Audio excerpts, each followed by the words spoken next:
हाय सांगमाने मु रमेश मोर प्रथम कहानी विषय आपको कहवाक जाऊँगी जहाँ मोर नवम श्रेणी में घटीला।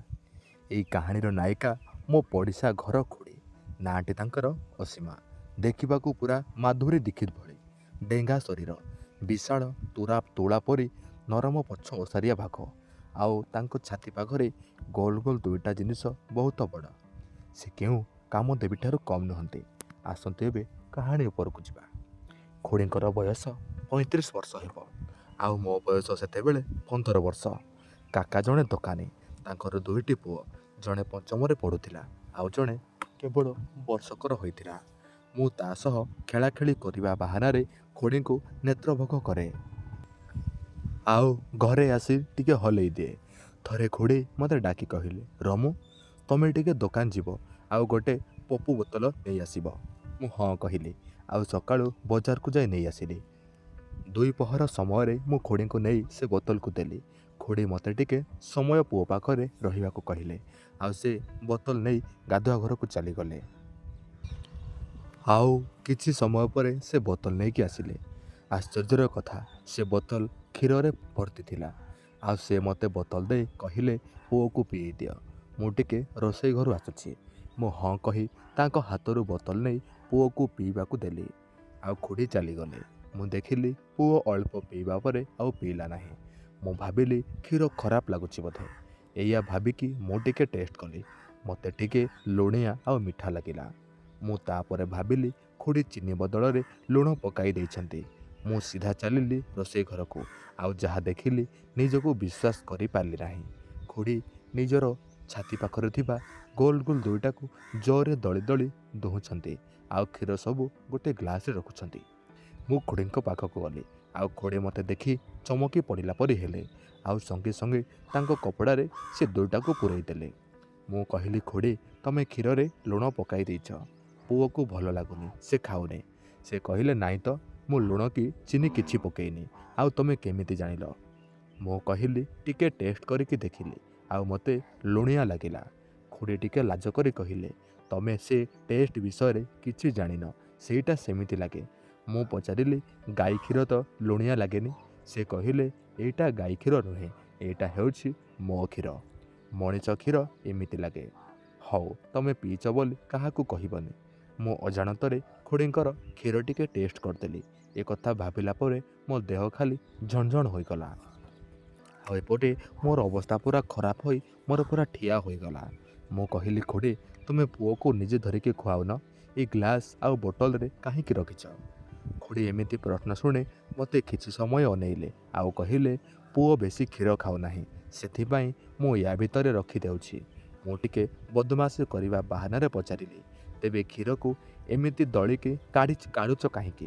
ता भितरे थाउ, पुओ को भोक लागिले से खाइब। खाइबा जिनिस बाहरे रहिले नष्ट होइजिब। मोर एमिति कथा शुणी खुड़ी हसिले आउ कहिले, तमे छोट पिला किछि जानिन, तमे एठू जाओ, मोर टिके काम अछि। तापरे मु चली आसिली, किंतु मो मन खुड़ींको दही हांडी रे थिला। एबे मु लुचि लुचि खुड़ींको पाखकू गली। रोसई घर कबाट पाखरे ठिया होई देखिली खुड़ी पुणी निजर दलिकी क्षीर बाहर करुथिले आउ सं सं होई एमिति अनेक चित्कार धीरे धीरे करुथिले। तांकर आखि बंद थिला। मु धीरे धीरे तांको पाखकू गली। जिबा समय धारुआ पनिकीरे मो गोड़ पड़ीगला आउ संगे संगे मु पाटी करबाकू लागिली। मो पाटी शुणी खुड़ी भी आखि खोलीदेले आउ मते ए अवस्था देखि प्रथमे निज कपड़ा भितरे भर्ती करी मो पाखरे बसी पड़िले। से कहिले, तुमे एठी कौन करुथिल? मु परा तुमको जीवाको कहिथिली। मु कहिले, नाई खुड़ी मु पानी पीवाको आसीथिली। भाबिली निजे नहीं जीवी आउ तुमको डिस्टर्ब काहींकी करिबी। जीवा बेले एमिति होइगला। खुड़ी रक्त देखि चमकी पड़िला परे हेले आउ मते निज हाथ रे उठेई सोफा पाखकू नेले। मते कहिले, टिके रुह, मु ड्रेसिंग कर देउछि, रक्त बंद होई जिवो। आउ खुड़ी गज कपड़ा आनी बांधी देले। मु टिके भल अनुभव कली।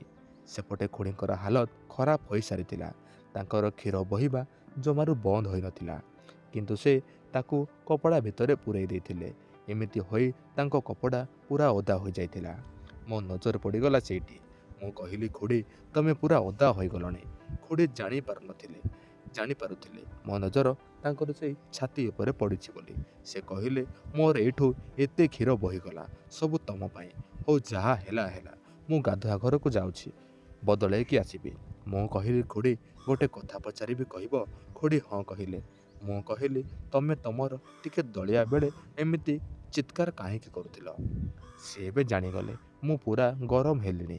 ସେ ମନେ ମନେ ଭାବିଲେ, ଇଏ ଯଦି ମୋର କ୍ଷୀର ଖାଇବ ତେବେ ମୋର ଏଇଟା ବିନ୍ଧିବା ବନ୍ଦ ହୋଇଯିବ, ଆଉ କ୍ଷୀର ବି ବାହାରିଯିବ। ସେ କହିଲେ, ତୁମେ ଜାଣିନ ଯଦି ଛୁଆକୁ କ୍ଷୀର ପିଇଲା ବେଳେ ଚୁଚୁମି ନ ଖାଇବ ତାହେଲେ ବଡ଼ ଜୋରରେ ବିନ୍ଧିବ ଆଉ ବଥା କରିବ। ପୁଅ ତ ଅଳ୍ପ କ୍ଷୀର ଖାଉଛି, ବାକି କ୍ଷୀର ୟା ଭିତରେ ରହୁଛି, ସେଥିପାଇଁ ବିନ୍ଧୁଛି। ତାକୁ ବାହାର କରିବା ସମୟରେ ଏମିତି କଷ୍ଟ ହୁଏ। ଏବେ ଖୁଡ଼ି ଗାଧୁଆ ଘରକୁ ନ ଯାଇ ମୋ ପାଖରେ ବସିଲେ। ଖୁଡ଼ି ମୋତେ କହିଲେ, ତମେ ତ ମୋ ପୁଅ ପରି ହେବ, ତମେ ଟିକେ ମୋ କ୍ଷୀରକୁ ଖାଉନ, ମୋ ବଥା ବି କମିଯିବ ଆଉ କ୍ଷୀର ବି ନଷ୍ଟ ହେବନି। ମୁଁ ଖୁଡ଼ିଙ୍କ ମୁହଁରୁ ଏମିତି କଥା ଶୁଣି ନିଜକୁ ବିଶ୍ୱାସ କରିପାରିଲିନି। ମୁଁ କହିଲି, ଖୁଡ଼ି ଯଦି କେହି ଜାଣିନେବେ ତେବେ କ'ଣ ହେବ? ଖୁଡ଼ି କହିଲେ, ମୁଁ ମୋ ପୁଅକୁ କ୍ଷୀର ଖୁଆଉଛି, ପୁଅ କିଏ ପୁତୁରା କିଏ, ମୋ ପାଇଁ ସବୁ ମୋ ପିଲା ଭଳି। ମୁଁ କ'ଣ ତମ ମା' ପରି ନୁହେଁ? ମୋ କଷ୍ଟ ଦୂର କରିବା କ'ଣ ତମ କର୍ତ୍ତବ୍ୟ ନୁହେଁ? ଖୁଡ଼ିଙ୍କର ଏମିତି ପ୍ରଶ୍ନର ଉତ୍ତର ନଥିଲା ମୋ ପାଖରେ। ମୁଁ ରାଜି ହୋଇଗଲି। ଏବେ ଖୁଡ଼ି ନିଜର ବଟମ୍ ଟିକିଏ ଖୋଲି ଗୋଟେ ପଟକୁ ମୋ ମୁହଁ ପାଖକୁ ଲଗେଇଲେ। କହିଲେ, ଧନ ମୋର ଟିକେ ଖାଇଦେ, ଭାରି କଷ୍ଟ ହେଉଛି। ଖୁଡ଼ିଙ୍କର ଅଗଭାଗ ପୁରା ଗୋଲ ଆଉ ବାଦାମୀ ରଙ୍ଗର ଥିଲା। ଭୁଣ୍ଡିର ସର୍କଲ ଟିକେ ବଡ଼ ଆଉ ତାର ଗଜିଆ ହୋଇଯାଇଥିଲା। ରାବିଡ଼ି ପରି ବାସ୍ନା ଆସୁଥିଲା। ମୁଁ ନିଜକୁ ଆୟତ୍ତ କରି ଜମାରୁ ରଖିପାରିଲିନି। ଜିଭ ବାହାର କରି ଯେମିତି ଲଗେଇ ଦେଇଛି, ଖୁଡ଼ି ପୁରା ଚିହିକି ଉଠିଲେ। ତାଙ୍କ ପାଟିରୁ ତୃପ୍ତି ଭରା ଶବ୍ଦ ବାହାରି ଆସିଲା।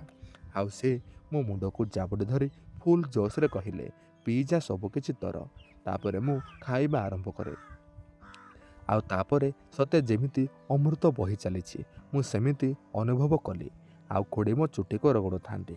ପାଖାପାଖି 1 କି 2 ଲିଟର କ୍ଷୀର ପିଇ ସାରିଲା ପରେ ତାଙ୍କର କ୍ଷୀର ବୋହିବା ବନ୍ଦ ହୋଇଗଲା। ତାଙ୍କ ଭିତରୁ ପାଖାପାଖି 1.5 ଲିଟର ଖଣ୍ଡେ କ୍ଷୀର ବାହାରିଲା।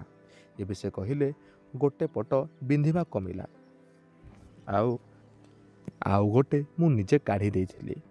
ତୁ ଟିକେ ସମୟ ସେପଟେ ବି ଖାଇଦେ, ନହେଲେ ବଥା ବି କମିବନି। ତାପରେ ଖୁଡ଼ି ମୋତେ କହିଲେ। ଏବେ ମୁଁ ଆର ପଟ ବି ଖାଇବା ଆରମ୍ଭ କଲି।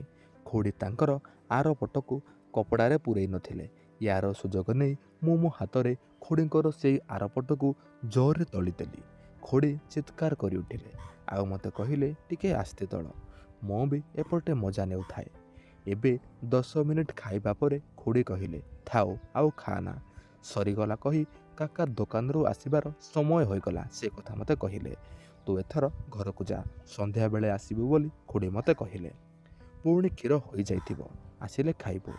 ହଁ, ତୋ ମା' କି ତୋ ସାଙ୍ଗମାନଙ୍କୁ ଏକଥା ଜମାରୁ କହିବୁନି, ନହେଲେ ସେମାନେ ଜାଣିଲେ ବହୁତ ବଡ଼ ଅସୁବିଧା ହେବ। ତାପରେ ଖୁଡ଼ି ମୋତେ ଯେତେ ଛୋଟ ପିଲା ଭାବୁଥିଲେ ମଧ୍ୟ ମୁଁ ଟିକେ ଶୈତାନ ଥିଲି। ସେଦିନ ସିନା ତାଙ୍କ କଥା ମାନି ମୁଁ ଚାଲି ଆସିଲି, କିନ୍ତୁ ପରେ କେମିତି ଖୁଡ଼ିଙ୍କ ଭିତରେ ମୋର ପଶେଇକି ତାଙ୍କୁ ନିର୍ଦ୍ଧୁମ କରିଲି, ସେ କାହାଣୀ ନେକ୍ସଟ ପାର୍ଟରେ କହିବି। ଆଶା କରୁଛି ଏ ଭିନ୍ନ ସ୍ୱାଦର କାହାଣୀ ଆପଣମାନଙ୍କୁ ଭଲ ଲାଗିଥିବ। ଦ୍ୱିତୀୟ ଭାଗରେ ଆଉ ଟିକେ ତଡ଼କା ମାରିକି କହିବି। କମେଣ୍ଟ ଦେବାକୁ ଜମାରୁ ଭୁଲିବେ ନାହିଁ। ଆଜି ପାଇଁ ଏତିକି। ଦେଖା ହେବା ଏଇ ଭିଡ଼ିଓର ସେକେଣ୍ଡ ପାର୍ଟରେ। ରହୁଛି, ଧନ୍ୟବାଦ।